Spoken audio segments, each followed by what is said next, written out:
I'm founder and CEO at Paragraph. Today I'll be doing a very quick walkthrough on how to use Unlock Protocol to create a token-gated newsletter on Paragraph. After you register for a Paragraph account, you're brought to this dashboard. We're going to go into the publication settings, the communities and token gating tab, and finally we're going to add the token that we created from Unlock to your Paragraph account. We can call this anything. I'll call it token holders. We want existing token. Now we need to drop in the contract address of the contract that you deployed on Unlock Protocol. You can specify the minimum number of tokens the user must hold for access. I'll leave it at 1.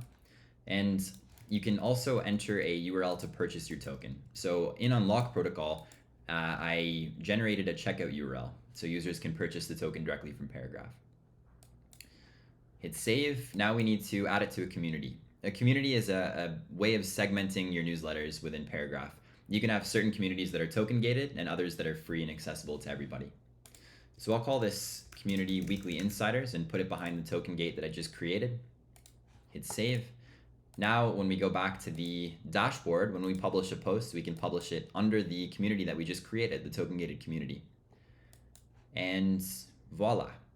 So now your readers can come onto your newsletter and they can connect their wallets, verify that they have the token. If they don't have it, they can use the unlock URL, or sorry, the purchase URL to purchase the token directly.